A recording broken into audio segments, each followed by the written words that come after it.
Hey, welcome back. So I'm on part two. If you're new here, go to part one. I'm telling my testimony on how God delivered me from witchcraft and got me out of like a really bad situation slash marriage. DV. I don't want to say the word. I don't know if TikTok is gonna like shadow ban me. But anyway, here's part two.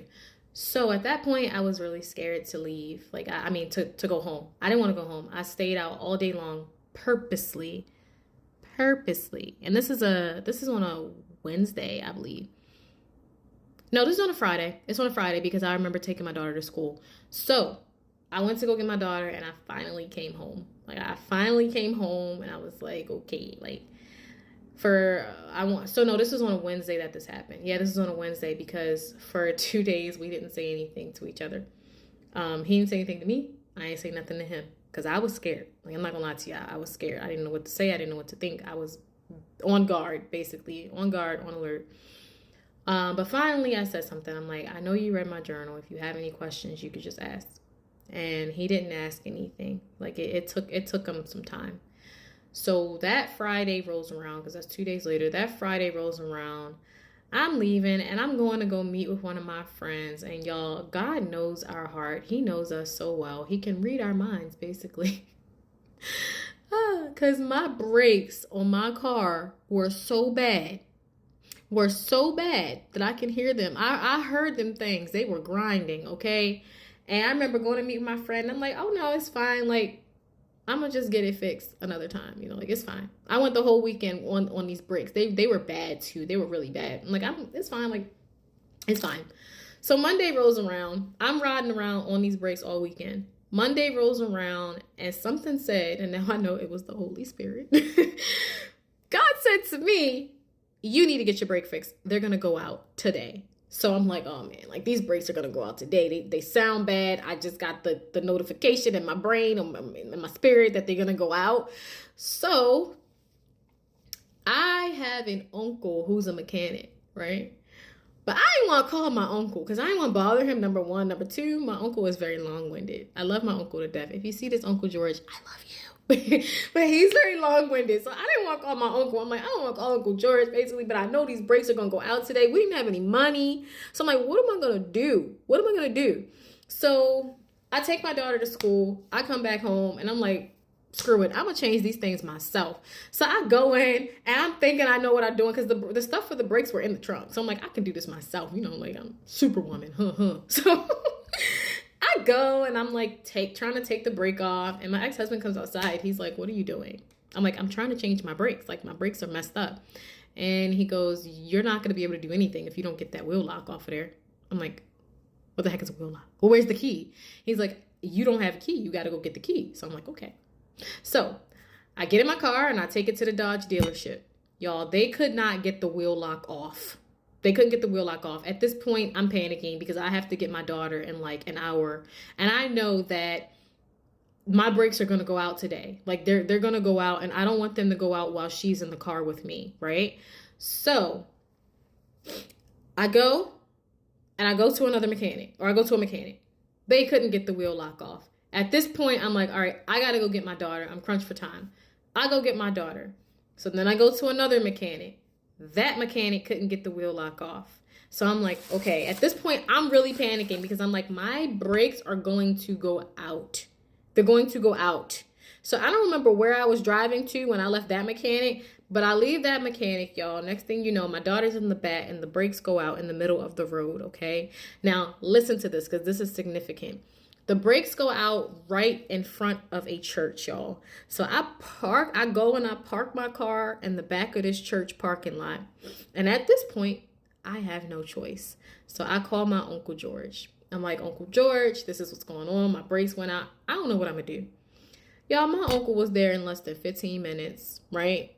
And he's talking to me. He's like, yeah, like your mom told me that you sell houses, and we've been trying to sell the family church for a really long time. Did you catch that? Did you catch that?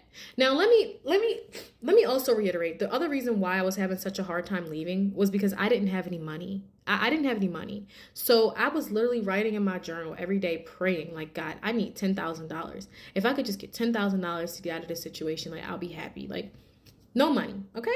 All right. I'm happy y'all listen to that part. Okay. So at this point, my mouth is on the floor. I'm like, you want me to sell the family church? He's like, yeah. So he's giving me details. Mind you, he puts the car on the tow truck. He gets it towed to his house. Next day rolls around. He calls me. He's like, oh, it's done. I'm like, how long did it take you? He said it only took me about 10 minutes. I'm like, oh my goodness. So long story short, but not really short. Sorry, y'all. Somebody talking about me. My nose is itching. Long story short, but not really short. I ended up selling the family church, and it only took me 2 weeks, and I ended up with $10,000. And that's how I got out of my situation. What's even crazier is in my book, I had my deadline for May 1st because my birthday is May 5th. So I'm like, I want to get out by May 1st. Y'all, I was out of there by April 31st. That's the day I moved out, April 31st. Now, when I started this fast, I had $0. $0 to my name. I literally had to move by faith, okay? And I sell houses on the side. So I sell houses and I do a whole bunch of other stuff, but it wasn't working. So during that time, I'm cold calling. At this point, I got so desperate that I was calling shelters because I was scared at this point. I was literally scared because I had stopped coming home. I started staying at my mom's house. And that's how bad it was, y'all.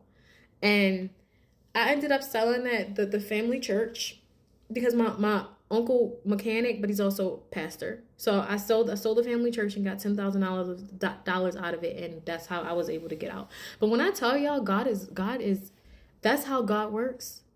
That is how God works. And from that day, I kept my promise. And as hard as it was sometimes, I'm like, no, like I'm not gonna read another tarot card. I'm not gonna do another spell. I'm not gonna use this pendulum. And that's how I got out.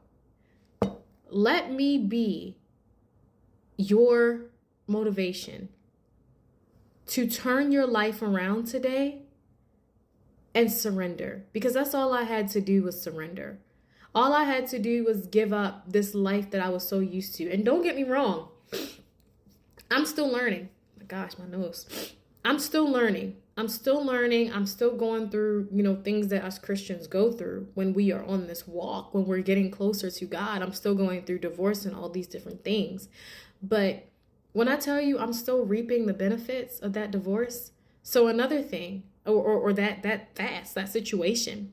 Another thing, the BGE bill was in my name from that marriage. It followed me to my new apartment. It was over $1,800. Okay.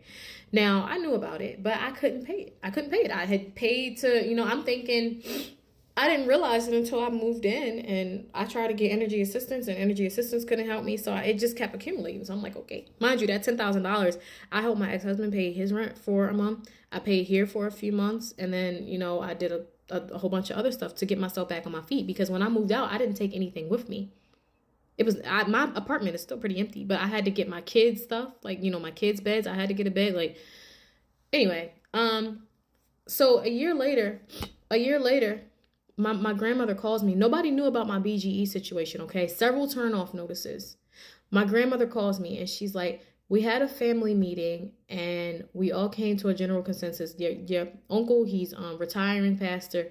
When they retire, all the money that they get from, like, the church, it has to be donated. So we all came to a general consensus that he's going to pay everybody's BGE bill.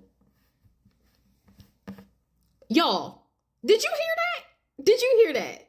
So my BGE bill paid, still reaping the blessings, still reaping the benefits of the church that I sold from that situation, from that situation. There's more. If you want to hear more about my testimony, because I have some crazy testimonies, y'all, follow me and look out for them. But I just wanted to just get on here because God told me to. And I don't know where this video is about to go, but peace out.